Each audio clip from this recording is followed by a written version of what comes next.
We're kicking off the season right. What about a super crispy buffalo chicken slaughter with a homemade blue cheese dressing?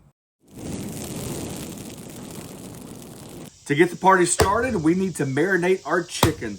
Overnight is better. We have about 8 hours to play with, so let's take advantage of it. We have chicken breasts that are already cut for us. However, you can imagine this is a lot bigger than a slaughter. So just take it down, break it down to whatever chunk you want. That still might be too big, so let's break it down in thirds. That's a good nugget right there.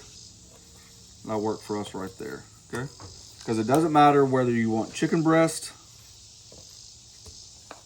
or chicken thighs. We're gonna do both because I like both. And then what we have here is boneless, skinless chicken thighs. The absolute crown jewel of fried chicken, in my opinion. I don't take the excess fat off really, not that much anyways, because I like it. So from there you have a natural seam, something like that. All right, now that our chicken's done, we're gonna season it up. Spice that. It's got a jalapeno note. It's got buttermilk notes in there. It's going to work absolutely fantastic with this recipe, no doubt about it. We've done chicken cutlets on the griddle not too long ago. And then we finished it with spiced that on top. And it was this match made in heaven. And like anything, you're just going to move your chicken around, season all the edges, all the sides. To that, we're going to add about a 1/3 cup of pickle juice. I'm going to reserve a 1/4 cup of buttermilk for later. You'll see why. And then I'm not really going to fill the whole thing up, but maybe about a cup of buttermilk. I'm going to give it several mixes while it's in the refrigerator anyways, because there's so many pieces.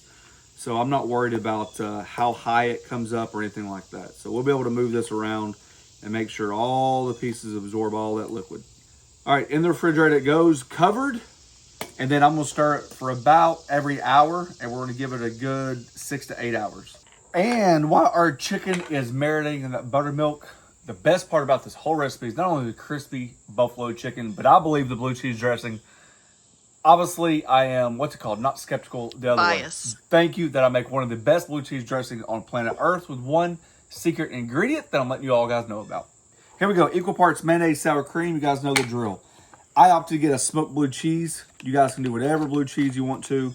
I'm just going to crumble it up and just let this naturally fall in. I like it chunky. I like it blended, you name it. Just get it in there somehow, some way. Always try to incorporate a little bit more flavor. Dang, that's good. That's Treasure Cave brand for anyone wanting to know. That is very creamy. And I like a creamy blue cheese. A little bit on the milder spot. You get a little smoke at the end. Garlic. Here's the fun stuff. You're always looking for ways to incorporate buttermilk into something because you just bought it for the brine. Add it to your dressing. Black pepper. I go heavy on the black pepper. Sugar. W sauce. A couple of dashes of hot sauce. Not too many, about 3. Secret ingredient, horseradish. Not only do it in our ranch dressing, we do it in our blue cheese as well. I'm telling you, it just adds a little unexpected mild kick, and it is fantastic. Give this a mix. And we're going to set it right next to our chicken while our chicken is browning in the refrigerator, covered, uncovered. Probably want to cover it for several hours while all these ingredients come together. All righty, we've had this chicken brown for about 6 hours. You notice there's something different because the more I thought about it, the more I thought, man, what happened when you have spice that, maybe hot sauce, some eggs, some buttermilk, and a brine? I automatically think onion rings.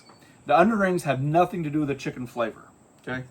All I'm doing is brining those in the buttermilk as well because I'm going to make some fried onion rings. Why not? You've already got all the dredge made for you, and you can use that to your advantage. So it's just what we call stretching the buck, right? I don't have to make a different marinade or anything like that. All-purpose flour. It's about a 2-to-1 ratio, and we have rice flour. You need to be on that kick with rice flour. It's definitely worth it when it comes to frying. I've done a little recipe testing on the back end, and I'm definitely on board with it. Just some black pepper, just eyeballing it here. I know I'm gonna get some heat for this, but I mentioned it in several videos. I actually don't like to season flour that much. I don't go heavy on my seasoning. I'd rather season it in the wet mixture and then season it when it comes out. I think a lot of times we just throw a ton, and I mean a ton of dredge away. And I think all those seasonings are in the dredge, and how much actually got in there, I don't know. Personal opinion. But I will do salt and pepper, 2 cheapest spices you can find. Just give that a mix. I got a cookie sheet with a cooling rack. I turn the rack upside down, and all this does is protect. You know when you dredge something and it gets gummy on the bottom? This rack right here will kind of like elevate it from the surface and will help it. You'll see, you'll see. So that's a little cool little trick. So we're not going to reinvent the wheel. Get in that buttermilk mixture. You guys know the process, right? So I am going to separate the thighs from the breasts. So this will be our first dredge. Right on that cookie sheet. Or cooling rack, just like that. Contrary to popular belief, I like this method. I feel like it's a little bit lighter than the double dredge. You got to hear me out.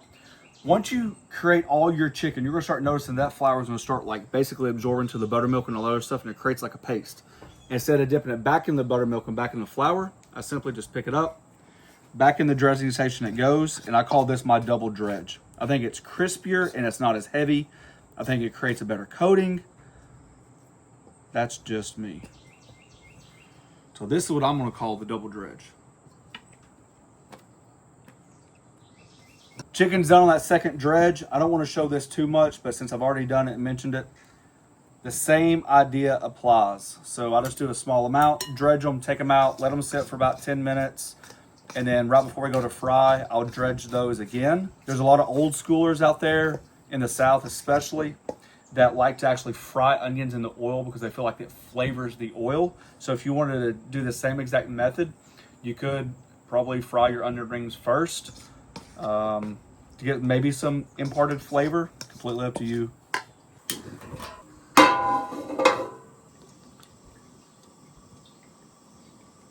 For the topping, of course, it's optional. Shredded lettuce, Roma tomatoes are key, especially for the size of bun you're using. Today we're using King's Hawaiian. We're all about the tailgating, the atmosphere of the fall, finger foods, and that's why we're doing this. I've been on Hawaiian King kick lately, and I cannot get off of it. So much so I probably want to try to make my own. I don't know, we'll see. But I've been loving them. They're just so easy. We did the breakfast version not I was too just long going to ago. say, what did we, I know we just did something recently. Yeah, we did a breakfast version with sausage, egg, bacon, and cheese. I mean, both kids, both parents on your side and us were just like I don't know. I just love them. And I'm just going to break these apart. If you want to toast these, you can. You can steam them. I got to be honest with you, just out of the package. They're really good. All right, once you're cut in half, you can easily manage this. You know, a lot of people struggle because they cut up or down. So if you just break them in half, a lot easier for you to control. You can look at where you're cutting. Should be a lot easier for you. We have our oil up to about 350 degrees. Plenty of space so we don't have to worry about that oil overflowing. I mean, there's no doubt it has to flavor the oil some. It smells amazing. Yeah. I mean, who wouldn't like fresh fried onion rings on the side? This is a little snack while we fry the chicken. That's why you make it before. They might not even make it. Hit with that spice, that jalapeno notes. And there you go, some fresh fried onion rings onto the chicken. See how when I flip it over, it's not gummed up on the bottom? That's why you do that little cooling rack on the bottom.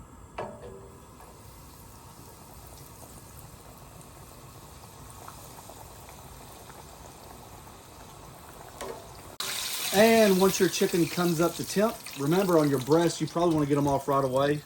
But your thighs, you can get a little aggressive with them, let them cook in there a little bit longer for a little bit more crispiness. And then come back and just season with your favorite seasoning. You can do salt if you wanted to, but I'm telling you that spice that on there just does something to it. So let's see if we can get one right here that's been already.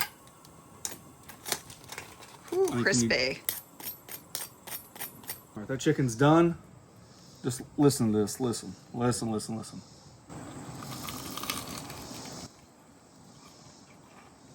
You can make whatever concoction you want to. You can add butter, you can add honey. I like it straight out of the bottle. So I add just a little bit of there. Take some fresh pieces. They're so hot, it'll warm up that buffalo sauce as we mentioned earlier. Coat them really good.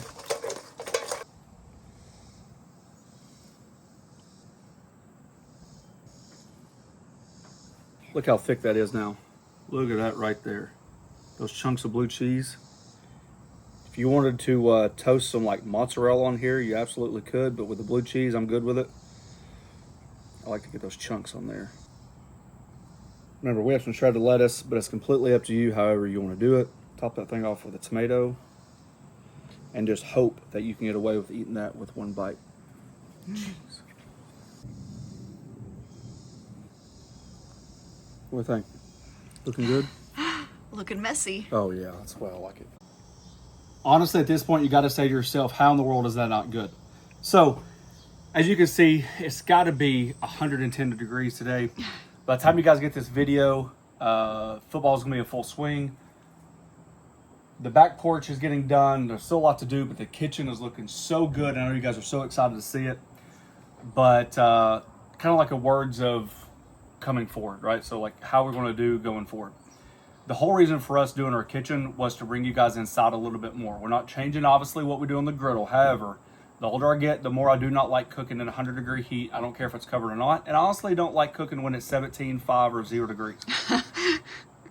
Third point is I think there's so many other ideas that we can give you guys inspiration on, how-tos, tips, tricks, and just better cooking overall with recipes that do not involve a griddle. So last year we launched a very limited series called No Griddle Needed. We're going to continue that this year while we bring you guys inside our new kitchen. And hopefully throughout the winter when you guys are putting up your griddles, you would remember us and be like, hey, you know, he helped me really good on the griddle this year. I wonder what he can do inside the kitchen. There's so many things that we do inside the kitchen that relate to outdoor griddle cooking that can make you a better griddle cook. We have fantastic recipes I've never even done, never even shown. A better cook in general, even inside. Can we finally make my chocolate creme brulee? That could be one of them. You know, what's the one Italian dish I've been saying for the last 4 years I want to do? But a griddle is not the place to do it. Just like pizza, you never put pizza on the griddle. Or you can, but it's just up to you. Gosh, what's it Chicken called? marsala. Yes, marsala. I am a huge chicken marsala fan. However, we're not going to be making the sauce on the griddle, right? So there's certain applications where we guys can hope that you guys will enjoy. So soup, stews, casseroles, stuff like that can't be made on the griddle. Doesn't mean that we can't cook fantastic meals for you guys to enjoy for your family. So with that being said, you guys can see we didn't use a griddle today to pay homage to the idea of pretty soon we can do some recipes inside.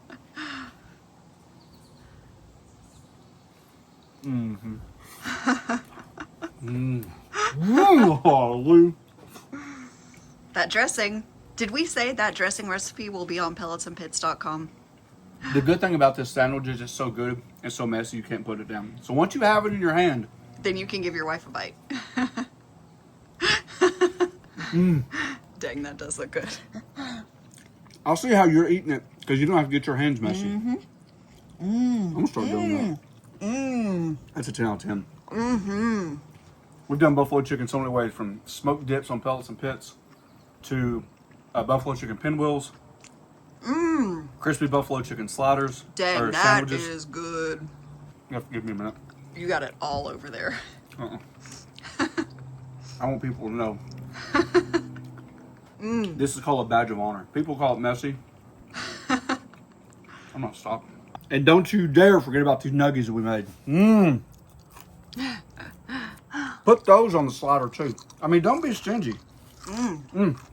Those would be good on a steak slider. All right, guys, thank you so much for the journey.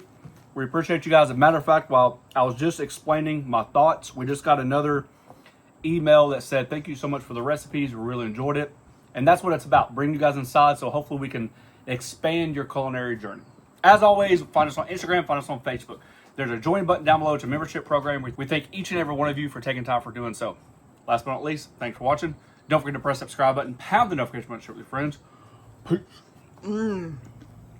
Dang, babe. Cheers to football season. I could get behind some football I'm going to season. call it. You guys call it down below. You guys call it down below. Tennessee, 8-4, 9-3. Probably with a better chance of going 75 than we did 10-2. However, we'll probably win a game we shouldn't and lose a game that we shouldn't. That's Tennessee's motto. So, you guys follow along. Leave your scores now. Don't wait till we get to the start of the season. You need to hammer them now. Because this is how football is supposed to be kicked off. Buffalo chicken sliders. One thing about Neal, he loves his SEC football. Tennessee fan through and through, but SEC football, man, I'll sit down all day long.